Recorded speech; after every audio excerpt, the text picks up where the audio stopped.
जय संविधान, जय भीम, महात्मा गांधी की जय। 4 PM न्यूज नेटवर्क में आज मैं हृदय से, दिल से देशवासियों की तरफ से माननीय सुप्रीम कोर्ट को धन्यवाद देता हूं। माननीय सुप्रीम कोर्ट के देश के संविधान की रक्षा की है। सामान्य जनता जो तानाशाहों द्वारा सताई जाती है, जो एकतंत्र के सिद्धांतों पे विश्वास करने वाले गोडसेवादी, हिंसक और देश में लोकतंत्र को, संविधान को खत्म करने वाले लोगों द्वारा चलाई जाती है। माननीय सुप्रीम कोर्ट महोदय, आपने इस देश की आबरू और हमारे सभ्यता और संस्कृति का रक्षा की है। इसके लिए मैं हृदय से आपका धन्यवाद देता हूं और देश की अधिकांश जनसंख्या जो लोकतंत्र और संविधान में बिलीव करती है वो आपका धन्यवाद करती है। हृदय से आपका आभार। आपने बार बार इस देश की आबरू को बचाया है। इस देश में जो एक तानाशाही प्रवृत्ति पनप रही है, जो सरकारी तंत्र के माध्यम से उनके नीतियों के खिलाफ संघर्ष करने वालों को सताने की नीति अपना रही है, बार बार न्यायालय द्वारा, पंचों द्वारा, पंच परमेश्वर द्वारा इस देश के संविधान और लोकतंत्र की रक्षा की जा रही है। मैं गौरवान्वित हूं, मुझे गर्व है कि मैं भारतीय नागरिक हूं, इस पवित्र भूमि का नागरिक हूं जहां लोकतंत्र और संविधान को बचाने के लिए माननीय न्यायालयाधीश महोदय आप लोग देश में मौजूद हैं।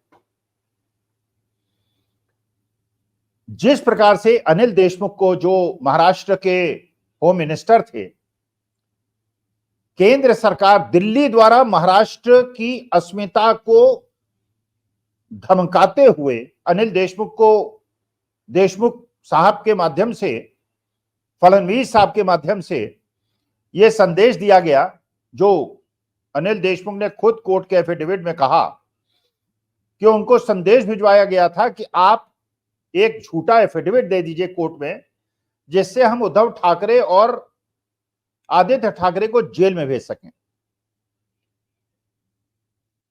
अनिल देशमुख एक महाराष्ट्र की आन बान शान, महाराष्ट्र छत्रपति शिवाजी महाराज के महाराष्ट्र के निवासी जो होम मिनिस्टर थे, उन्होंने किसी चीज की परवाह न करते हुए सत्य का साथ दिया और अपनी निष्ठा नहीं बदली। देखिए, बाकी महाराष्ट्र के बहुत सारे लोगों ने अपनी निष्ठा बदल ली दबाव में, चाहे वो अशोक चव्हाण हो, चाहे वो प्रफुल्ल पटेल साहब हो, चाहे वो छगन भुजबल साहब हो, चाहे अजीत पवार साहब हो, लेकिन कुछ लोग चट्टान की तरह अड़े रहे अपने सिद्धांतों के साथ और अपने जो आदर्श थे उसके साथ न छोड़ने के साथ। अनिल देशमुख ने शरद पवार को धोखा देना पसंद नहीं किया, शिवसेना के निर्दोष लोगों को फंसाना पसंद नहीं किया और 13 महीने जेल में रहे। सारे परेशानियों को उन्होंने झेला। आप जानते हैं, चाहे राजनीतिक कैदी हो, चाहे गैर राजनीतिक कैदी हो, जेल के अंदर किस प्रकार का ट्रीटमेंट मिलता है। और ये वो व्यक्ति जो महाराष्ट्र जैसे बड़े प्रदेश का गृह मंत्री था, उसको यातनाएं दी गई, लेकिन 13 महीने उसने सहा और उसके बाद माननीय कोर्ट ने उनको निर्दोष पाते हुए छोड़ दिया और ये कहा कि इनके साथ कोई केस नहीं बनता।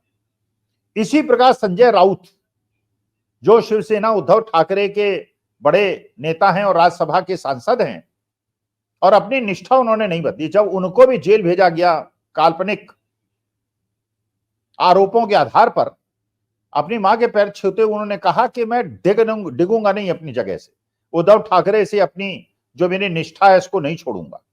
जेल में रहे, 4-5 महीने जेल में रहे और कोर्ट ने वहां भी ये कहा कोई केस नहीं बनता, उनको छोड़ दिया गया।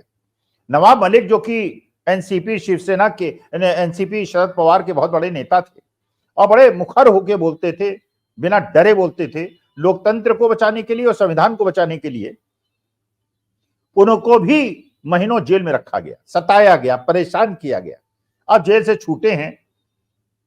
भारतीय जनता पार्टी को आशा थी कि जेल में छूटे हैं, यातना हुई है, कोई धमकी दी होगी कि भारतीय जनता पार्टी में आ जाएंगे, नहीं, वो जाकर अपनी पुराने जो पार्टी है वहीं के लोगों से संपर्क कर रहे हैं। वो भारतीय जनता पार्टी युति में शामिल नहीं हुए, जैसे एकनाथ शिंदे ने उद्धव ठाकरे को धोखा देके किया और जैसा अजीत पवार ने अपने चाचा को धोखा करके किया।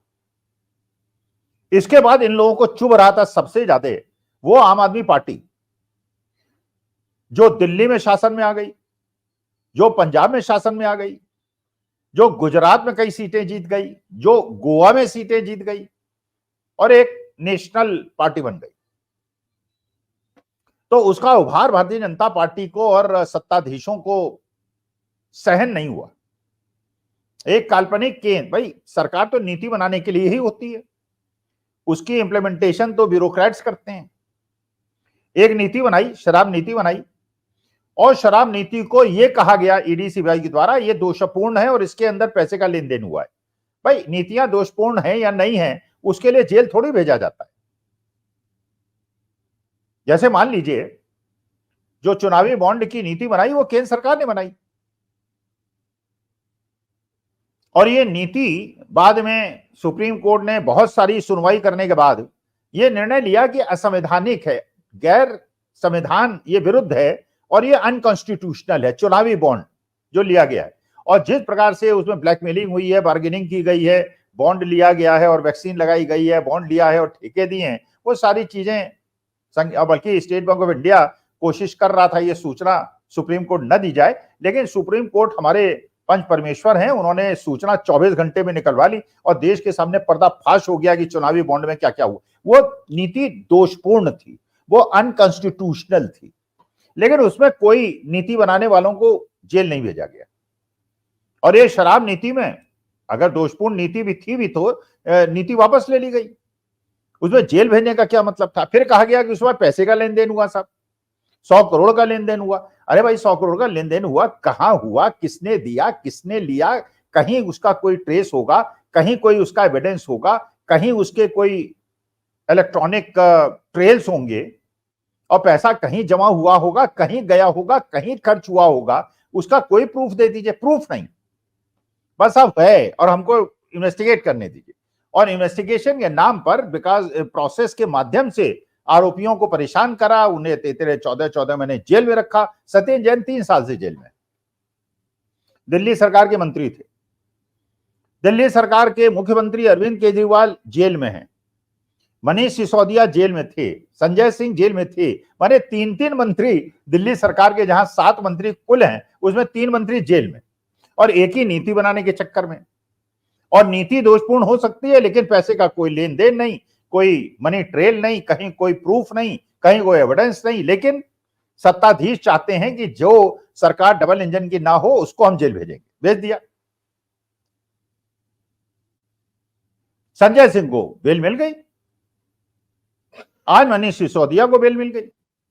अब मनीष सिसोदिया को बेल मिलने का मतलब यह है कि अगर मनीष सिसोदिया को बेल मिल गई, वो तो तब भी फाइल पे दस्तखत करने वाले रहे होंगे, उस कमेटी के मेंबर रहे होंगे। अरविंद केजरीवाल को भी अभी बेल नहीं मिली, अब उनको भी 5-10 दिन में बेल मिल जाएगी। सत्येंद्र जैन को भी बेल मिल जाएगी। तो माननीय सुप्रीम कोर्ट, आपका हृदय से आभार कि आपने देश के लोकतंत्र, संविधान और देश में जिस प्रकार की लोकतांत्रिक और न्यायिक प्रणाली है उसको सेव रखा। इसके लिए आपको कोटि कोटि धन्यवाद। और यह भी पर्दाफाश हो गया कि ये राजनीतिक हितों के लिए लोग लोकतंत्र को किस प्रकार ताक में रख सकते हैं। अब ये कहा जाता है कि साहब बार बार धनखड़ साहब तो पार्लियामेंट में कहते हैं, उधर वो ओम बिरला साहब पार्लियामेंट में कहते हैं, बार बार इमरजेंसी में चले जाते हैं, 50 साल पहले चले जाते हैं। अरे 50 साल पहले जाने की आवश्यकता क्या है? उस समय भी तो यही होता था ना।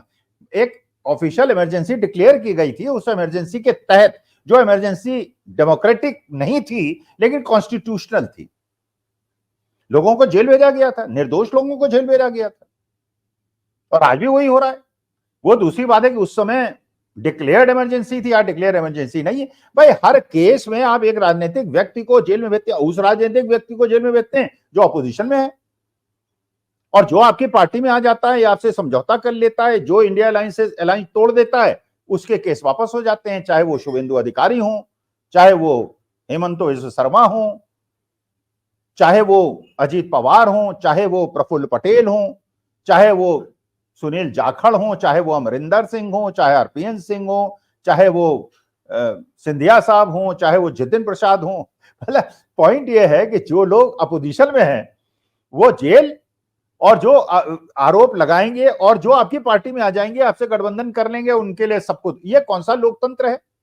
ये किस प्रकार से संविधान की हत्या नहीं। लेकिन चलिए, माननीय सुप्रीम कोर्ट ने, बाकी हाई कोर्ट ने और न्यायालयों ने, और जिस प्रकार से माननीय सुप्रीम कोर्ट में मनीष सिसोदिया के मामले में लोअर कोर्ट्स को डांट लगाई है और ईडी सीबीआई को डांट लगाई है, पहले स्टेट बैंक ऑफ इंडिया को चुनावी बॉन्ड के मामले में डांट लगाई थी, तो मुझे लगता है कि हम लोगों को इस बात के लिए गौरवान्वित होना चाहिए, हमें इस बात के लिए गर्व होना चाहिए कि जितना भी कोशिश कर लें सत्ता में बैठे हुए लोग, चाहे इंदिरा गांधी ने किया हो, आज भारतीय जनता पार्टी के लोग करें कि तानाशाही ले आए इस देश के अंदर, लोकतंत्र को खत्म कर दें, संविधान को खत्म कर दें, तो मुझे आज ये आशा जगी है कि माननीय सुप्रीम कोर्ट ऐसा नहीं होने देगा, संविधान की रक्षा करेगा, हमारे लोकतांत्रिक मूल्यों की रक्षा करेगा और देश की एकता अखंडता को बरकरार करने के लिए जो इस प्रकार के विपक्षी दलों को आतंकित करके, आक्रांतिक करके, जिस प्रकार से उन्हें घुटनों के बल लाया जाता है और लोग विरोध करते हैं, उन्हें जेल भी दिया जाता है, जो घुटने टेक देते हैं अपनी पार्टी में ले लिया जाता है।